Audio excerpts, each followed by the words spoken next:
Good morning, you guys, and welcome back to my channel. I'm so excited for today's video because I'm going to be sharing with you my whole entire wellness journey, how I started it, why I started it, the little shifts that I made at first, and then how I got to where I am today, and really just some tips to motivate and inspire you along your journey, whether you're just getting started or you just need a little motivation boost to keep you going. Before we get into it, I think it's really important to mention that these shifts that I made from the beginning were all focused on my own mental health, how I wanted to feel, and really just connecting with and building that relationship with myself. So these tips are not nutrition advice. I'm not a dietitian. I am just sharing what worked best for me and what really changed the way I feel, the way I show up in the world, and really just shifts that I made that helped with my own mental health and with my self-growth. So really just keep that in mind while you're watching. If there's one thing that you take away from this video, it's really how important it is to figure out what works best for you specifically.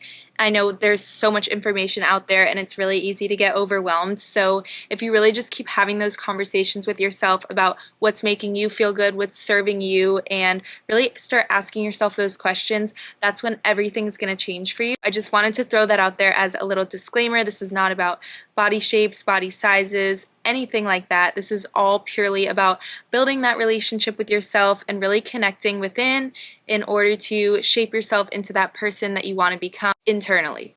So first I want to share the timeline of how I got into the fitness and wellness space and the steps that I took along the way to evolve to where I am today. For as long as I can remember, maybe I started when I was 8. I did gymnastics. I don't know the exact age that I started, but I was really young and we were doing heavy training almost every single day. Like sometimes it was 5-hour practices after I was in school all day, and I had no real relationship with myself. It was kind of just going from one thing to the next. I would get out of school, get in the car, go to gymnastics, change into my leotard, and go straight into practice until I got home and went to bed at night. So that was really intense on my body, but I didn't really know it at the time. Obviously in gymnastics you do a lot of hardcore conditioning and just a ton of movement every single day. At that time, that was something that actually did serve me because it really kept me moving and was something that I was really able to stay consistent with. So I did that for a really long time, and then when I was in high school, I fell off the beam really hard and really hurt my lower back. During that time, I felt really lost because I was still going to practices and really just like sitting through them. I would sit there at gymnastics competitions and watch all my friends perform, but I couldn't do anything because of my back. Whenever I would go to the doctor, they basically said that if I put any more pressure on it, it would just get worse and I would have permanent damage.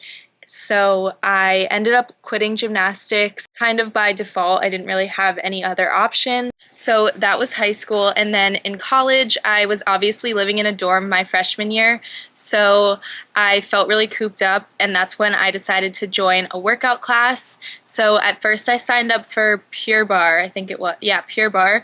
I was doing that a couple days a week, and that was really nice just to get out and just have some kind of alone time since I was obviously around my roommate all the time and all of my friends. I joined a sorority, so there was so much of my energy being poured out to others, so that was the one place I could go that was just me time, and I really enjoyed it. Then I decided to join Orange Theory, and that's when I started to develop not the most positive relationship with fitness. I started to get really hard on myself with going every single day and started to get really burnt out of doing the same workout every day. And while it was a great workout, and I still think Orange Theory is a great workout, because I was doing it every day even when I felt resistance, I didn't have the most positive relationship with myself because I was just forcing myself to be consistent and show up. I wasn't giving myself space for rest. I think during that time I was really focused on the external image. I think college is a time where we can get really critical of ourselves and really start comparing ourselves to others, especially when going out all the time. So that was a time where I was really focused on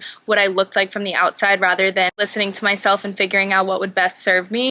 I wasn't eating consistently. I had no scheduled meal times. I would never meal prep. I wasn't cooking that much. I wasn't really eating at home. I had 3 roommates, so we would all just kind of go out to restaurants. We'd go out a lot of nights of the week, and all of that was great, and it was part of my college experience, so I wouldn't have changed it. But the summer of my sophomore year, I decided to study abroad. While I was there, I started to get really weird symptoms. I was getting lightheaded all the time. At one point, I was in Portugal with my boyfriend and we were on top of this mountain and I passed out and it was really scary. I didn't really understand what was going on, but I knew during that time that I was really hungry. So I started to get this anxiety with food and I would constantly be scared that it was going to happen again. I thought it was something that was physically wrong. So I was going to doctors in Spain and nobody could figure out what was wrong with me. So I ended up having to leave my study abroad program a week early and I came home. I ended up going to a neurologist. They couldn't figure out what was wrong, so they referred me to a cardiologist.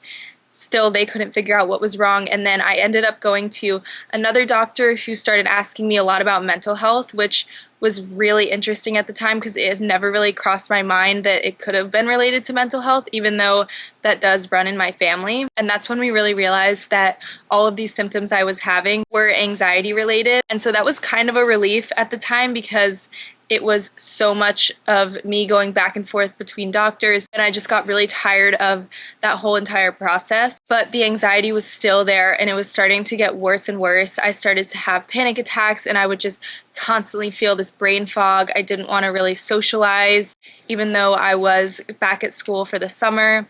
And I was just really confused at the time because I had no tools of how to deal with mental health. I kind of just got the diagnosis and then went back to school. The last year of college, because I graduated a year early, I was kind of struggling with the mental health and I was going through these little bouts of depression, but I was so distracted by my senior year, by getting all my work done and my classes done to graduate, trying to find a job and figure out what I was going to do after school, and just seeing my friends for the last year while we were all living together. So now we're at March of 2020 when COVID started. I came to South Florida for spring break and I just never ended up going back. I moved everything here, started working a full-time job in the corporate world, and I still was just feeling really off and I couldn't really pinpoint what was going on, but the mental health would come in these waves and sometimes it'd be really bad. Some days I'd be completely fine. So while I was working remotely, I ended up enrolling in this course called The Quarter Life Calling by Kobe Kozlowski. That was the first time that I was ever exposed to really building up that toolkit for myself of things that I could do for my mental health, really take control of my mind, and then also build that relationship with myself and start to build a sense of self-awareness. During this course, she shared this concept with us called the 5 koshas, which is essentially the 5 layers of you. This concept completely changed my life, and we'll get into that in a second. But essentially the 5 koshas are your physical body, your energy and your breath, your mind, your wisdom, and kind of that higher self perspective where you really learn to be an observer of your thoughts and really be detached from them. And then the deepest layer of you, which is a state of pure bliss and pure joy. I learned about this concept, and then one of the exercises that we did was we wore a scrunchie on our wrists for one day, and every decision we made that day had to be in alignment with our koshas. So if I was picking out what to eat, I would pick out something that I knew was going to make me feel amazing. If I was thinking about my mental health, for example, I would meditate. I would journal to connect with my higher self. I started to view my life and all of the decisions I was making through the lens of this concept, and it totally changed the game for me. I kept thinking about that scrunchie exercise and how I wanted to remember the koshas because they were really acting as this compass that was making me feel so much better. It was making me have these conversations with myself that I had never had before, like what could best serve me in this moment. And so I kept going with this concept. Over time, I really started to build these habits because all the decisions I was making throughout the day were things that I knew that I needed. Maybe one day I didn't need to go to a high intensity workout class. Maybe my body was really asking for sleep. So I would sleep in a little and then just go for a long walk. As I started to do this, I started to realize that I didn't have to go to the same exact workout class every single day. I didn't have to force myself to go socialize with friends if what I really needed in that time was to protect my own energy and spend time with myself. I started to transform into this version of myself where I felt so inspired, in alignment with who I knew I was. I was really just feeling connected with myself. That's the best way to explain it. And that's when I started seeing results, not only external results, but also within, where I felt like I was in control of my emotions, of my mood, of the thoughts that I was having on a daily basis. And this is when I really started started to take control of my life. I really refer to it as this wellness journey because it had so many steps along the way. What it ultimately did for me was it shaped decisions that I make each day to show up for my own well-being and for my sense of wellness. That's why I started the entire business around the koshas, because it resonated with me so deeply. I think in the past I would just go on social media or listen to podcasts wherever I went to get inspiration, and I would just start to get overwhelmed because there was so much out there, and then some of the information I felt like was a little toxic to me. Like I would see what someone was eating in a day, or that they were counting calories, for example, and I would start to feel really judgmental of myself, and I would start to compare myself, and this just kept getting in these loops of feeling really overwhelmed and then burnt out and then back into my comfort zone. Where when I really looked at my life through the lens of the koshas and through what I needed in each moment, that's when everything changed for me. If you're just starting your wellness journey, I think one of the most important things you can do for yourself is really just keep having those conversations and give yourself that patience, because it does take time, and it took me a lot of time to figure out what worked best for me.